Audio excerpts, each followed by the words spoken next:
प्रमोद कुमार जी, आपसे ही पहला सवाल सर कि आखिर इसे किस तरह से देखा जाए। प्लेसेस ऑफ वर्शिप एक्ट लागू नहीं होने की जो बात सामने आ रही है, क्या ये मेंटेनेबिलिटी पर लागू नहीं होगी या पूरे केस पर इसे लागू नहीं किया गया एक तरह से? जी, जी। देखिए, आज का जो माननीय हाई कोर्ट का जो फैसला हुआ है, वो बहुत ही सराहनीय और ऐतिहासिक है।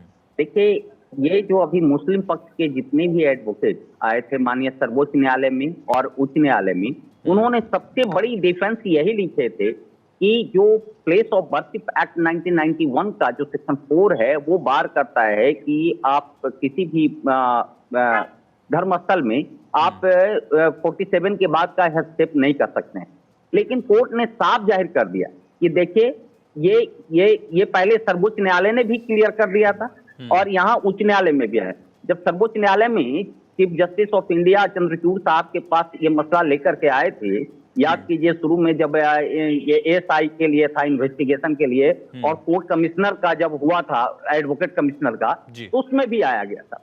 लेकिन कोर्ट ने क्लियर कर दिया था कि देखिए, आप इस इशू पर आइएगा तो आप और फंस जाइएगा, इसलिए कोई ये इशू है नहीं। क्यों नहीं है? उसका वजह है कि आप 1947 के पहले की बात कर रहे हैं ना।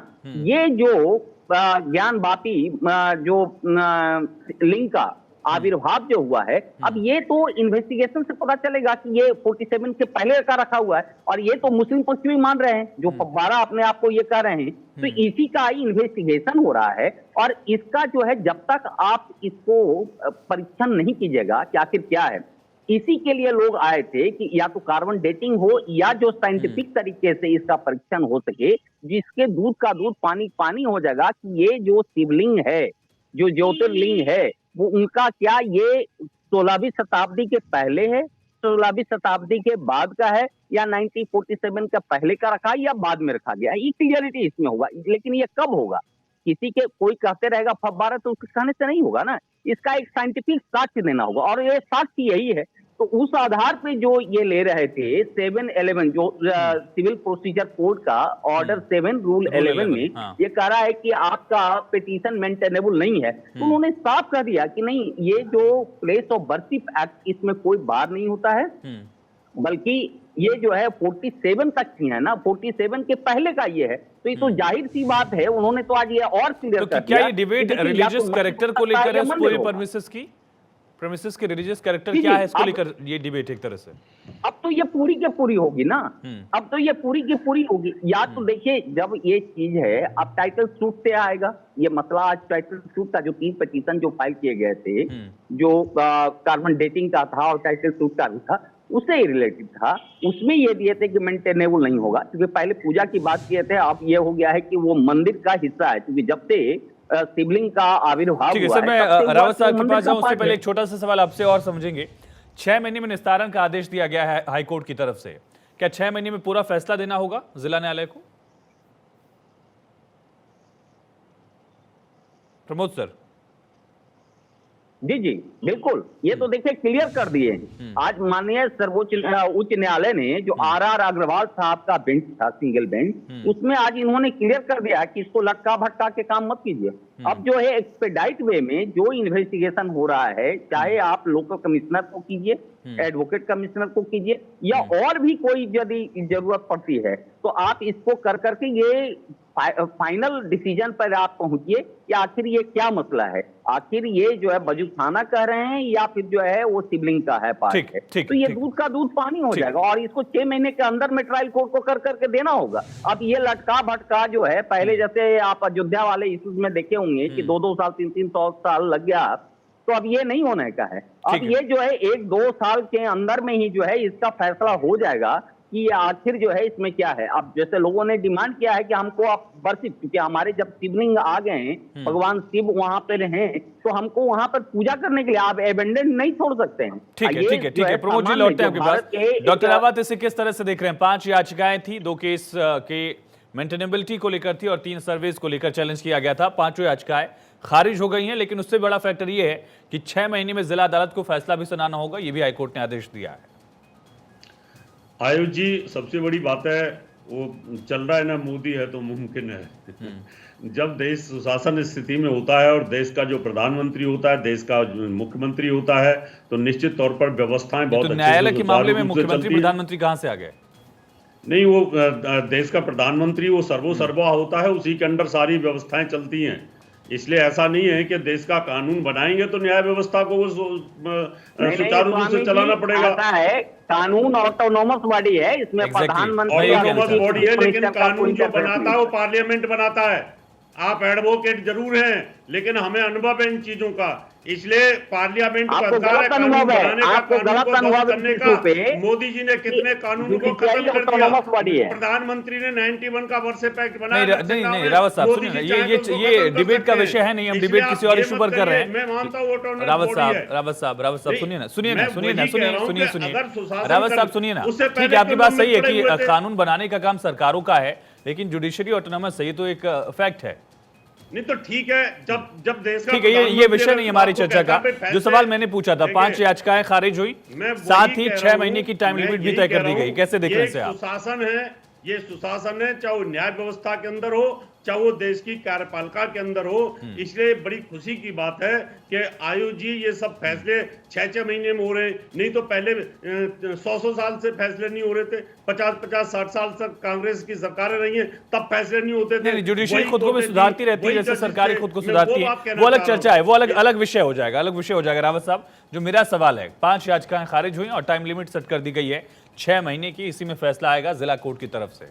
अब वो लंबा दौर नहीं चलेगा। बिल्कुल खुशी की बात है और हिंदुओं के लिए सबसे बड़ी खुशी की बात है। मैं तो हमेशा इसी बात के पक्षधर में था, और जो रिपोर्ट सार्वजनिक अगर कर दी जाती है तो मैं तो कहता हूं रिपोर्ट सार्वजनिक होने के बाद ज्ञानवापी के अंदर पूर्ण रूप से नमाज अदा करना बंद कर देना चाहिए, वजू खाना बंद कर देना चाहिए। 350 वर्ष तक जिस प्रकार से उन्होंने हमारे शिवलिंग के साथ अत्याचार किया, भगवान शिव शंकर के साथ अत्याचार किया, वो असहनीय है और बहुत ज्यादा हमें क्रोध है और आक्रोश है। और अगर ये रिपोर्ट सार्वजनिक होती है तो निश्चित तौर पर सरकार को चाहिए, प्रदेश सरकार को भी चाहिए कि यहाँ पर नमाज को टोटल बैन किया जाए, नहीं तो लॉ एंड ऑर्डर खराब हो सकता है। लेकिन प्रमोद जी, जो मामला कोर्ट के अधीन है उसमें तो सरकार फैसला कर सकती है या नहीं कर सकती है, क्या है प्रावधान उसके हिसाब से?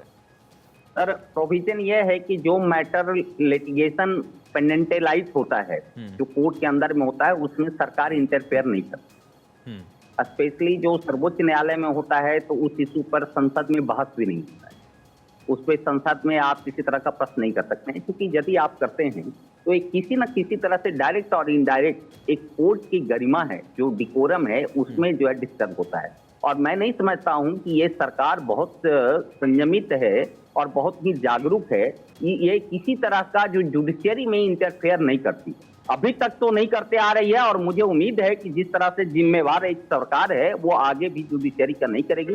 जुडिशियरी एक ऑटोनोमस बॉडी है। अब आगे क्या, अब आगे क्या कवायद हम देखेंगे? 6 महीने का एक तरह से टाइमलाइन सेट कर दी गई है जिला न्यायालय के लिए, एक तरफ सर्वे की कॉपीज भी सबमिट की गई, अगली तारीख भी तय की गई है, लेकिन जो सीलबंद लिफाफे में सर्वे रखा गया है कोर्ट के पास, उसको लेकर क्या कोर्ट में कहा जाता है? क्योंकि विष्णु शंकर जैन ने कहा कि ये तो सुप्रीम कोर्ट के ऑर्डर के भी अलग है, क्योंकि जो चीजें पब्लिक डोमेन में होनी चाहिए वो पब्लिक डोमेन में हो। विष्णु शंकर जैन साहब ने बिल्कुल सही कहे हैं कि जो भी डॉक्यूमेंट या कोई भी जो है प्रॉपर्टी यदि कोर्ट में जमा हो जाता है, कोर्ट के पटल पे रख। देखिए प्रमोद जी, आपने म्यूट कर लिया क्या खुद को? हाँ, अनम्यूट करिएगा। और इसमें नहीं है, क्योंकि वो पार्टी को लेने का पूरा राइट है, पूरा राइट है, क्योंकि जब तक वो कॉपी नहीं लेगा तब तक के वो कैसे डिसीजन कर पाएगा कि क्या सही है क्या गलत है। इसलिए उसको पूरा राइट लेने के लिए है, और ये कोई कोर्ट का नहीं, वो सार्वजनिक हो जाता है। तो मैं समझता हूं कि विष्णु शंकर जी का जो कथन बिल्कुल सत्य है। और ये देखिए 21 तारीख को लगा हुआ है ये मैटर, 21 तारीख को ये दूध का दूध, और दूसरे पार्टी को उनको देना होगा, दूसरे पार्टी को कोर्ट मना नहीं कर सकती है, वो देगी। और मैं समझता हूं कि जो इन्वेस्टिगेशन जो एएसआई सर्वे में आया हुआ है उसमें काफी साइंटिफिक भी हुआ है, ऐसे भी वीडियो से भी हुआ है, और काफी कई तरह से हुआ है। उसमें मैक्सिमम जो ऑब्जेक्शन, इसीलिए दूसरे पक्ष इसलिए ऑब्जेक्शन कर रहे हैं कि इसको डिस्क्लोज नहीं किया जाए, क्योंकि उनको अंदर से भय है कि उसमें तो सारा का सारा जो है ये एक फैक्टर हो सकता है। मंदिर लेकिन इसी पर्टिकुलर केस को हमने देखा कि अलग कहीं डिबेट हो रही थी, कुछ किसी ने तर्क रखा, कुतर्क रखा, जो भी बातें थी, उसके बाद वो मामला और बढ़ता चला गया। किसी टिप्पणी की वजह से देश पर दबाव डाला गया, एक मर्डर हो गया और सारे मर्डर्स हुए। तो उसको लेकर माहौल ना खराब हो, ये जिम्मेदारी तो है ही प्रमोद जी। लेकिन देखिए, जिम्मेदारी अपनी जगह है, वो लॉ एंड ऑर्डर संभालने का काम है। इससे भी बड़ी बड़ी जिम्मेदारी हुई है, इससे बड़ी जो अयोध्या वाला केस हुआ उसमें हुआ है। तो मैं नहीं समझता हूं कि ये कोई इश्यूज है। मतलब जो लॉ एंड ऑर्डर का काम है वो सरकार का है, सरकार संभाले, जुडिशरी अपना इंडिपेंडेंट काम करेगी, वो करती रहे। जुडिशरी का है ये जो गिव एंड टेक होता है कोई भी डॉक्यूमेंट्स का, वो जुडिशरी का पार्ट है। उसमें मैं नहीं समझता हूँ कि किसी तरह का लॉ एंड ऑर्डर को जो है डिस्टर्ब होने की इसमें है। और बाकी जो ये काम लॉ एंड ऑर्डर संभालने का काम वो गवर्नमेंट का है, गवर्नमेंट उसको बाखूबी से। अब रावत साहब, अब आज की तारीख हो गई, एक तरह से आप लोग कामयाबी की तारीख के तौर पर देख रहे हैं, लेकिन 21 तारीख से उम्मीदें क्या? और वो जो 1500 पेजेस का डॉक्यूमेंट्स है, सर्वे का डॉक्यूमेंट, उसके पब्लिक डोमेन में आने से कितनी उम्मीदें बढ़ेंगी आप लोगों की? देखो, उम्मीदें तो पूरी हैं और खुशी की भी अंदर से बहुत खुशी भी है, और साथ में पब्लिक डोमेन पे आने पे थोड़ा कष्ट भी होगा। अगर वहां पर ये उस रिपोर्ट में अगर ये आ गया ना आयुष जी कि जो सिबलिंग है, ये वजू खाना जो बना के रखा हुआ है हमारे सिबलिंग पर, जिस प्रकार से इन्होंने हमारी आस्था को चोट पहुंचाई, 370 वर्ष तक हमारी श्रद्धा को कुचला, धर्म को कुचला, तो ये असहनीय हो जाएगा। अच्छा रावत साहब, एक धार्मिक चीज बताइएगा, सवाल मेरा है, जैसे ये कहा जाता है, जो मैंने भी अपने घर परिवार में या पढ़ा लिखा है, कि जब आक्रमण हुआ तो पुजारी जो थे वो शिवलिंग को लेकर, एक कूप था वहां पर कूद गए थे, शायद आपने भी सुना होगा। तो जो शिवलिंग आप लोग दावा कर रहे हैं, दूसरा पक्ष उसे फवारा कर रहा है, वो आदि विश्वेश्वर ही हैं या एक शिवलिंग है जिन पर पूजा अर्चना का आप लोगों को अधिकार है? दोनों में डिफरेंस है? मैं आपको आयुष जी केदारनाथ से लेकर के और आप सीधे चले जाइए त्रंबकेश्वर से आगे तक, ठीक है ना, रामेश्वरम तक, सब एक ही लैंगिट्यूड के ऊपर हमारे शिवलिंग है और सब बहुत भारी भरकम है। कोई भी पुजारी लेकर के नहीं कूद सकता।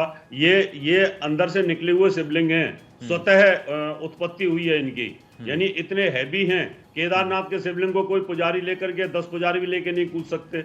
अभी आप वहां चले जाइए त्रंबकेश्वर में, कोई नहीं कूद सकता, इनको कैसे लेके कूद जाएगा कोई? तो ये पॉसिबिलिटी नहीं है। ये काल्पनिक कहानी बता दी है हिंदू धर्म के साथ में। लेकिन बड़ी खुशी की बात है, और रिपोर्ट सार्वजनिक पटल पे आती है तो निश्चित तौर पे मैं कहता हूं कि भक्तों के अंदर आक्रोश तो पैदा होगा, और उस आक्रोश पैदा ना हो उससे पहले मुझे लगता है सरकार को इसको नवाज अदा करना, कोर्ट को ऑर्डर कर देना चाहिए कि अगर ये सार्वजनिक रिपोर्ट करते हैं कि कहीं ऐसा ना लॉ एंड ऑर्डर। चलिए ठीक है, क्योंकि कई बार इस तरह की बातें दोनों तरफ से आएंगी। ठीक है प्रमोद जी, एच एस राव साहब, आपका बहुत शुक्रिया तमाम बातचीत के लिए। प्रमोद जी, आपने जानकारी दी, आपका बहुत